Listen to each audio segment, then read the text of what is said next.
So yes, so the gathering commences basically. And this takes quite a while because there's many coins to pick up. And it can only take so many each voyage down there. But it's not long. All in all, you gather a princely sum of 2,600 gold from the bottom of this old treasury. Nice. Acceptable. Okay. Let's see. Let's see. Go to my loot section. Yep. Almost You say worth it. 2,600. Yes. Okay, that definitely boosted the gold value of this dungeon. There's also a belt that gleams invitingly when the Roldar gets close. Roldar will go grab it and swim up. Don't you try to identify that while you're in the water now, damn it. Finish first. We Roldar can bring it can't. over later. I feel like I'm talking to like anyone who might be trained. Okay, don't you do it. I mean, I could try, but... We'll do that later. Roldar feels this belt might be something for him, considering what's happened lately. Unidentified... This matches my shoes. It's lovely. The chances there are giants on the belt buckle, you know. It's a purple giant. Roldar dies with a heart attack and a brain aneurysm. Just all these bubbles just go to the surface. I carry Roldar up the surface. The water starts to Or boil. it's just the water vibrates from a roar. I don't know what's going on down there. We better not go down there. That's... It's like you serve Alvyn at the edge, just sees it just vibrating, and just thinks something's big's coming. It's just this one. Yes, bringing up the belt and bringing back the gold to the party. You can certainly try to identify the belt. I don't want to do that now. I'll wait until I'm on land. Very well. If we've got everything, then I'll begin, I'll Yes, go. you are pretty sure you have scoured this place clean. I'll come up here, just kind of like, shake a little bit of the water up and then put my armor on. As Jafar floats past me. Laden with riches. Saloro frowns, not being able to rest upon Tenser's floating Jafar any longer. Just, right. There is still one other thing I'd like to try, and that might require your talents, Alvyn. Removing the polearm from that statue could be the key to the other door that we could not open. Alternatively, we could just try throwing coins into the slots, but I don't think we found anything that would be an answer to that puzzle unless it's within Nualia's chambers. I did not scour that too well on account of Roldar's condition last night, but Saloro shrugs. We could check it. It's worth trying while we're here. So, but the Not first gonna thing get I'd say back is, later. since you managed to loosen the Ransor, and Saloro points to it strapped on his back, I would think that you would be the best candidate for loosing this polearm as well. Worst case, given its sort of attachment, might still be worth something. Evan nods.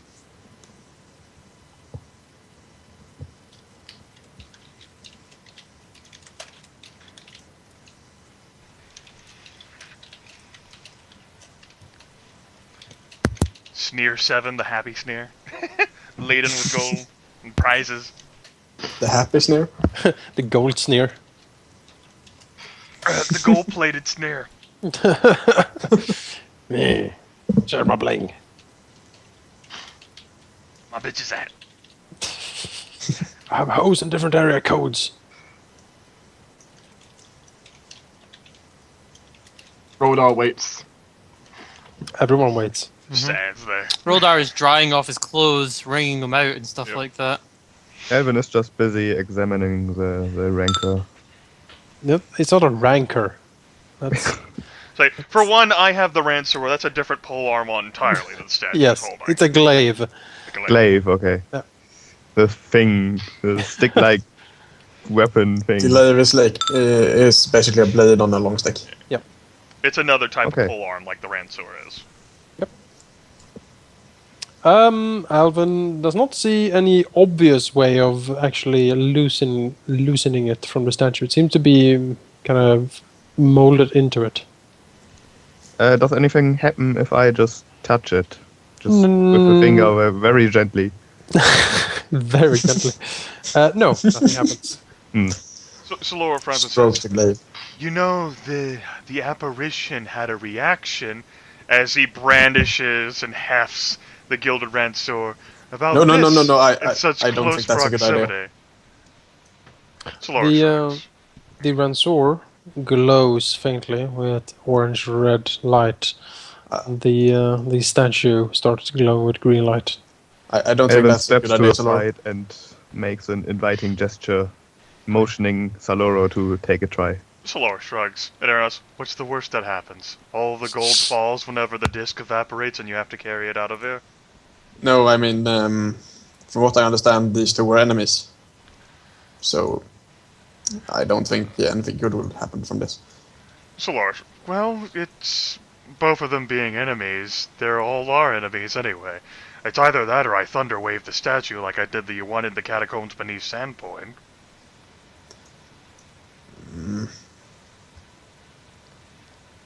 I don't know. Either way, it seems bad to me. Listen, Arenoss, it's just... These are not artifacts of such raucous power that they, by a mere touching, would cause such a ceremonious chain reaction that would completely devastate me, or this entire labyrinth. I would know. And when I say I would know, I mean Saloro would know, right, dear? Saloro is pretty sure that whatever the reaction between the statue and the Ransur is more like sort of an echo of its previous owners. Right, you know, they're not fucking artifacts. If they are, then oh my goodness, we're swimming in prizes here. Saloro will reach out, and since, you know, it's a reach thing, he'll touch the tip of the Ransor to the glaive. Right. When Saloro approaches, he feels the energies from the statue getting stronger, and he actually cannot approach with the Ransor out closer than this. It's like trying to approach magnets of the same polarity. Basically, he is stopped in his tracks. So can the Ransor not actually go through this impenetrable wall of force at all? No, it seems Saloro does not have the power to actually reach it towards the statue. Saloro, he tries to jab and he starts chuckling. Very interesting. So polarizing that even millennia after these two things were created, they still possess a fragmented echo. Saloro shrugs. Well, I suppose the only alternative would be how I loosened the Ransur in the first place. He sort of shrugs. Steps back.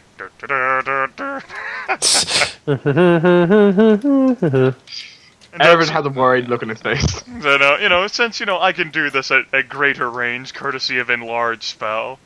Don't mind me, everyone. I'm totally not doing anything. Nope. Nope, don't mind me. Oops! Damn it, my hand slipped. A roiling wave of thunderous power just escaped from my glove. Fuck! It's, it's like having gas. I can't control it, alright? It's just... just needs to get out. Alright, the thunder wave slams into the statue, and its fragments, like cracks, form all over it. And it starts to sort of crumble a bit, but it still holds on to the glaive. Maybe if I try to direct it to take off the damn hand. Saloro, since you think this is rather contemplating an interesting arcane puzzle for him. More thunder damage. Yes, this is enough to crumble the statue. It basically falls apart, and the glaive comes loose and clatters to the floor. So it says, unfortunately, I'm not going to be able to carry that one. And then he gives a sly look to Arenoss as he does the veil on. A slow smile creeps on his face. Arenoss will walk up and pick it up. Alright. The glaive glows faintly with green energies. Now walk towards me, Arenoss. Saloro motions. Nope. It is not possible to approach closer than this when you're carrying the glaives out or the weapons out. Saloro has an amused expression on his face. All right. In that case, Arenoss should go first. If I rush, would Saloro be pushed back? Just like run into this wall interesting. forward. Just I'm try actually gonna running try at that. I'm each gonna other take a and step see back what and happens. then jump to here. Saloro does not. Strength checks? It's an opposed strength check. Can we make our opposed Well- strength checks with Arcana?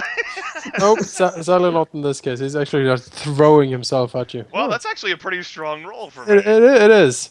Yeah. But it is Saloro that is pushed back a square. Saloro, interesting. it's like Saloro just stares and just shakes his head like, what a good idea that used to be. All right. Oh, touch his head. He's actually, if anything, he's not disappointed by that. He's pretty pleased. Like, normally he does not quite have the fortitude to stand so stoutly. And, of course, that sort of fucking sorcerer is so impetuous and so surprising with his rippling human muscles that a but mortal will fade. Oh, The coming of darkness. I'll just stand here. All right. Arenoss, go Yep. ahead. All right. Arenoss will walk up to the door and touch it with the glaive. All right. There seems to be a soft clicking in the door, and you hear something sort of unlock, but the door remains closed. Arenoss then will walk up and try to push it. Nothing happens. I don't know. It sounded like it unlocked, but It seems like it half worked. yeah, we have to do something more. Saloro frowns. And since I didn't hear a click unless that was but the first lock, I don't think the Ransor is going to be the answer either. No. It won't hurt to try. It might have been the first lock, but they're diametric opposites, so I can't see what power it really hold in this place. Alvyn? Another idea might be to check Nodalis' chamber for a special coin to put in that slot. Perhaps I will see if I can notice anything. Right. We'll just rely on passive perception here. Saloro, last time he was in here, is all fluttering and he rushed to get Roldar out. So now you can take a casual look and see that lovely scrying font that he would like to get out of here. He's thinking about that too. So if I remake the disc, make it strong enough, float it out of here. The font, sadly, upon closer inspection, seems to be sort of grafted to the floor. Well, I can take care of that. Oh, But how to do it in a precise way that would not destroy the entire thing. Actually, that's interesting.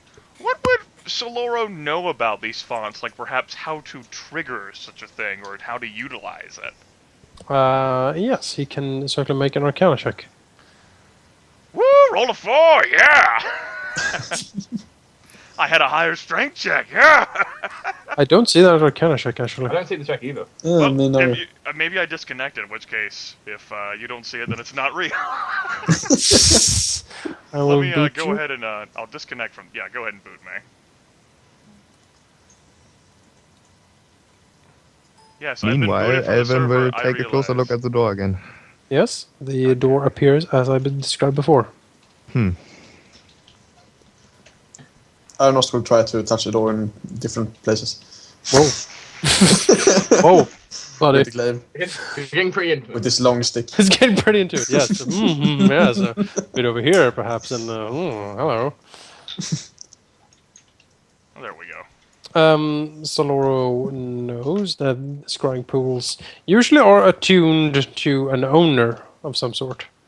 And such an owner can, they channel arcane energy through it, or radiant energy through it, and sacrificing, burning certain incense and other components can use it to scry on different places or people unless they're, protected in some way. Is there a process by which a scrying pool may be reattuned to a different owner? Or is it like a separate, like, private process where each person has to make their own? Yes, each person needs to make their own sort of attunement to the pool. It can change owner, especially if the old one dies. Saloro looks over at Nodalis' rotting corpse. Back to the pool. It's certainly possible. Oh yeah, I just remembered. I got a necklace from Nyalia too. Yes, a 7-pointed star. Yeah. Alright, have we identified that? No, we have not. Perhaps you could touch. What did you fucking say? You could always try touching that to the door. Yeah, that was what was going to say. Arenoss will do that.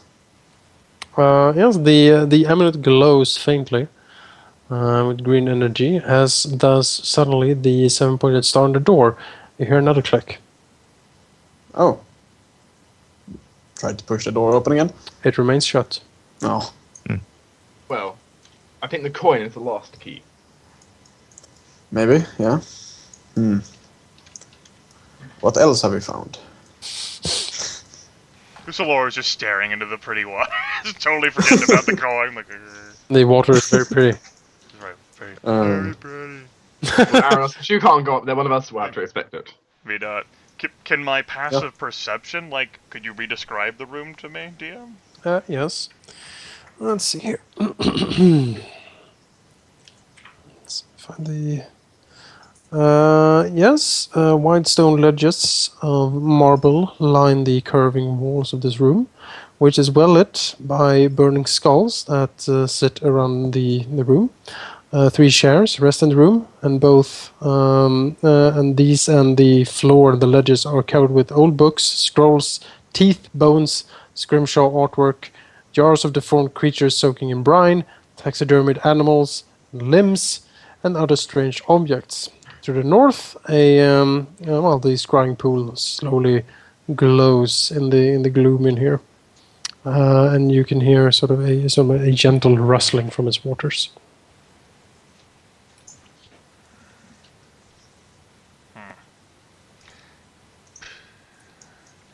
Saloro standing in the center of the room with his passive perception just shrugs. It seems clear that Malia has conducted a lot of reading in this room and research. Saloro is very interested, but this goes along with why he wants to stay here for another day and with another disc to put everything. Pile it up on Jafar. All of the research, like he's got the notes about the unbinding ritual. He's still got the notes from the tiefling sorcerer back in the cow beneath Sandpoint. He's collected some other random notes in scripture from the sort of experimentation room up above. He needs more. But all that damn gold is in the way. that useless gold. Damn sorcerer needs to get his own disc or some bullshit. Alvyn, did you do anything with the door?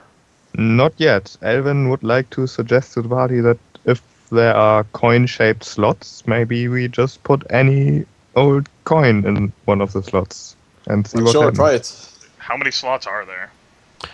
There seems to be, when you count, 30. Oh my.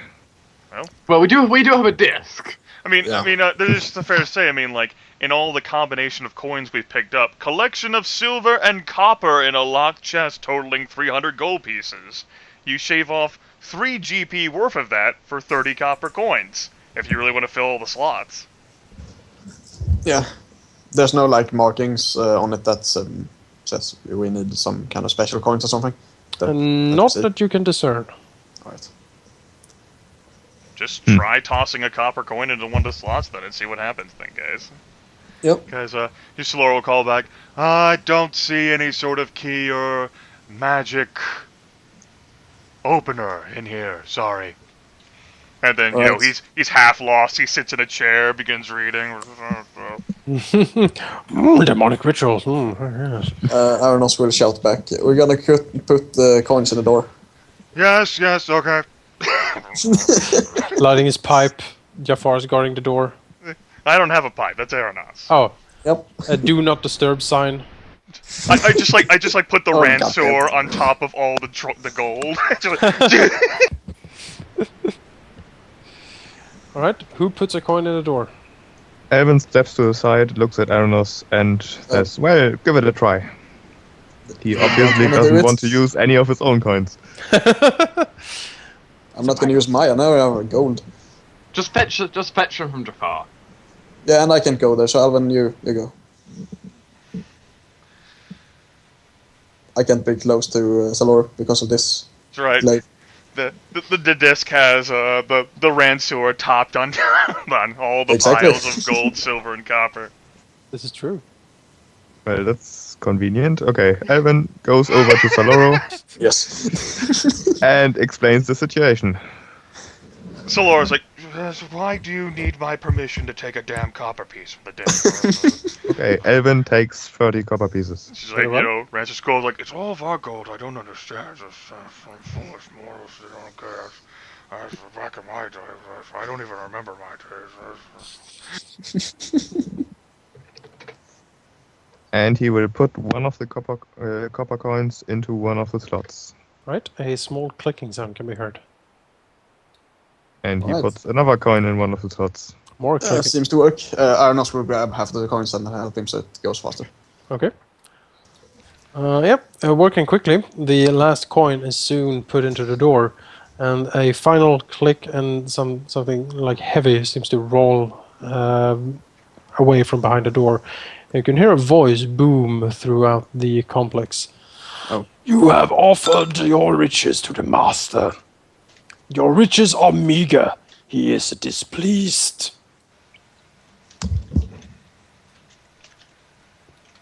As the door opens.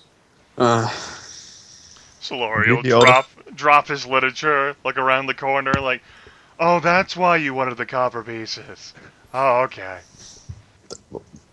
Completely out of character, I saw that one coming. It's almost as if he's disappointed somehow, you know, like complete Yeah, inability. this will probably be bad, I think. Just a guess. Speaking out of character, everything down here is gonna be bad. Do you not know where we are? It's either gonna be bad or neutral. No, it's going to be bad. So we'll finish randomly. Ah, you opened the door. Let us see what yes. malevolence lurks beyond. Cracking, clenching his gloved fist together. Just try to hold your lightning in this time. It's not lightning. It's... Why am I explaining this to you? Let's go. Sorry. Roy shakes his head. Indeed. 3 double doors greet the party. Anything on them? Yes.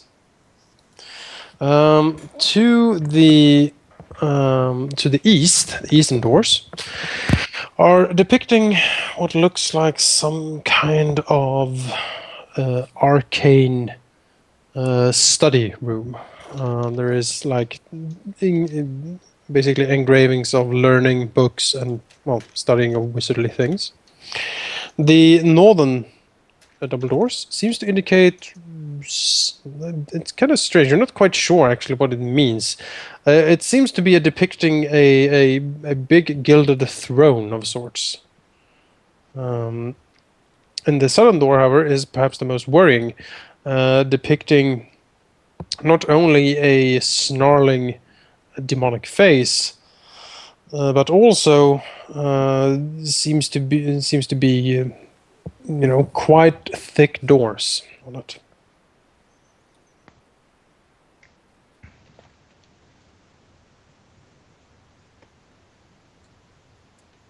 Well.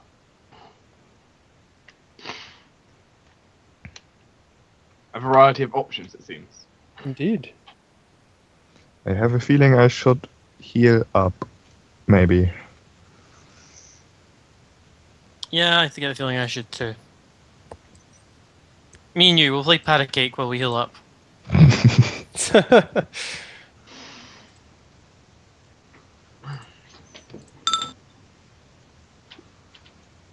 Patty cake. Close enough. If only you had been inspired, Alvin. But patty cake is not inspirational. No, it's not. Not compared to my inspiration. Yours is rock, paper, scissors. Exactly, much better. The best of all games. Alright. So I'm going to go ahead and draw something on the map. Saloro will actually stick the Ransor here, so that if we do get into another awkward situation, Saloro can actually maneuver near Arenoss, or vice versa. Very well. Because Saloro is intelligent. Hmm. The kind of problem, like Arenoss couldn't retreat, he would just bounce into a barrier. Well, maybe that'll inspire him to fight hard. No retreat! Though technically he still can't retreat because he can't go past here.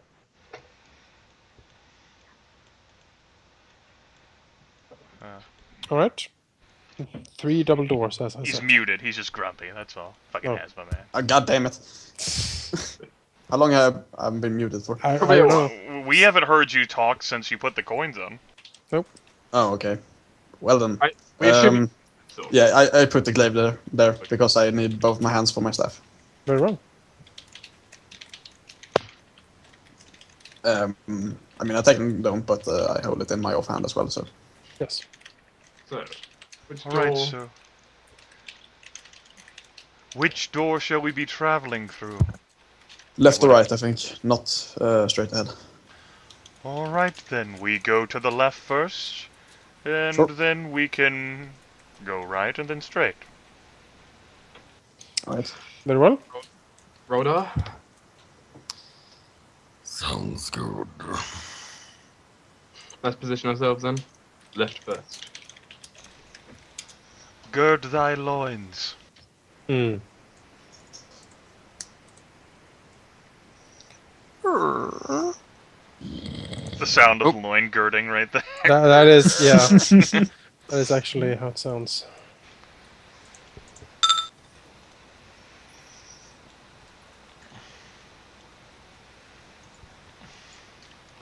Well, doesn't that look interesting? Gonna take it. Well,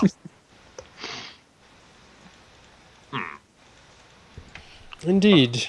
Oh. When the party approaches, you can see that this room, first of all, well, the most obvious feature is the upraised dais on which sits a marble throne. To either side stand statues of the man clutching the book and the glaive.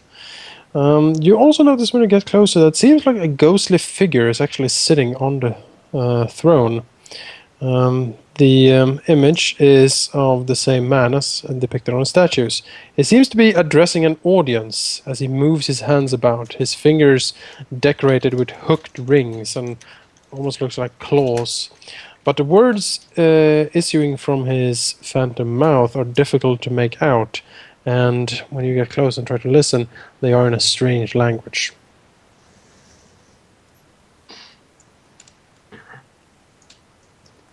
Does Arenoss understand it? No. Oh. He is unsure. Some words seem somewhat familiar, perhaps, No? but it is not immediately discernible. Alright. Does it sound as if the speech ends up repeating at any point? Standing around waiting.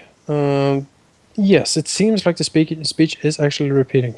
So Saloro says, I may have means by which to decipher this.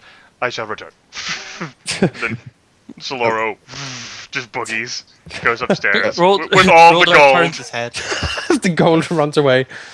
I Cling, guess he cling, left. cling, cling. So, Now what? upon reaching upstairs, what he's going to do is he's going to spend the time looking for any usable material components. What he's looking for is as many sort of like arcane material components he can salvage, like alchemical reagents and what have you. Perhaps some residuum that he can make use of as well. He definitely does want to recast Tensor's floating disc, which would cost 10 gold pieces worth, but he's also looking to try to cast Comprehend Languages, which is also worth 10 gold pieces, and he's out of material components. Right. Yes, scouring the old laboratory, which is the most likely place, indeed. It seems that a lot was probably destroyed in the battle. But giving roughly a 15-minute scouring of the place, Saloro gathers 50 gold worth of material components.